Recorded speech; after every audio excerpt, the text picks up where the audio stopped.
Madhya Pradesh police और केंद्रीय सुरक्षा बलों के इन जवानों के इन आंसू गले लगकर एक दूसरे से बिलक बिलक कर रोना, इसके पीछे का कारण अपने साथी इंस्पेक्टर आशीष शर्मा को खो देना तो है ही है, लेकिन इन आंसुओं के पीछे एक बेबसी भी छुपी है। वो बेबसी जो मजबूर करती है हमारे देश के इन जवानों को हमारे ही देश के अंदर दीमक की तरह देश को खोखला कर रहे नक्सलवादियों के हाथों मारे जाने के लिए। इंस्पेक्टर आशीष जो कि मध्य प्रदेश पुलिस की हॉक पुलिस यूनिट में तैनात थे, जो कि इंस्पेक्टर थे, उनकी लीडरशिप में मध्य प्रदेश, महाराष्ट्र और छत्तीसगढ़ के बॉर्डर पर एक एंटी नक्सलाइट ऑपरेशन हुआ जिसको वो लीड कर रहे थे। इस ऑपरेशन के दौरान उन्हें नक्सलवादियों की गोलियां लगी, एक्सेसिव ब्लीडिंग के कारण उनकी मौत हो गई। साल 2016 में वो मध्य प्रदेश पुलिस में एसआई यानी कि सब इंस्पेक्टर के पद पर तैनात हुए थे और अपनी बेहतरीन परफॉर्मेंस के कारण मात्र 9 साल के अंदर ही वो इंस्पेक्टर बने और उनको जितना यूजुअल प्रमोशन होना चाहिए उससे ज़्यादा प्रमोट किया गया।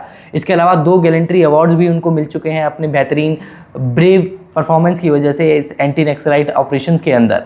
लेकिन अंततः वो ये जंग हार गए। ज़रा सोच कर देखिए कि हम देश के बाहर सीमा के दूसरी तरफ से देश के ऊपर आने वाले खतरे का जिक्र करते रहते हैं, लेकिन कुछ लोग दीमक की तरह देश के अंदर से ही बैठ के देश को खाते रहते हैं। अगर नक्सलाइट की मैं बात करूं तो साल 2021 के जो सरकारी आंकड़े हैं उन आंकड़ों के मुताबिक तकरीबन 150 लोगों की जान गई नक्सलवाद के चलते। बहुत सारे मल्टीपल वायलेंस के इंसिडेंट्स हुए। इसके अलावा इन 150 लोगों में लगभग 100 लोग सिविलियंस थे। तो आज भी नक्सलवाद किस कदर हमारे देश में है। हालांकि हमारी सरकार ये क्लेम ज़रूर करती है कि नक्सलवाद होने वाले जो डिस्ट्रिक्ट्स हैं उनकी संख्या अब 100% से घटकर 10% तक हो चुकी है। 10-12 डिस्ट्रिक्ट्स ही हमारे देश में अब ऐसे हैं जहाँ पे नक्सलिज्म आपको देखने को मिलेगा और उन पे भी सरकार कंट्रोल करने की कोशिश कर रही है। और मुख्य कोशिश जो राज्य है उसकी पुलिस की होती है 7 शेड्यूल के हिसाब से संविधान के, और इसमें सरकार जो है एक्सटर्नल सपोर्ट आपको देती है, हेलीकॉप्टर्स, आर्म्स एंड एम्यूनिशंस और सेंट्रल आर्म्ड पुलिस फोर्सेस की सिक्योरिटी के चलते।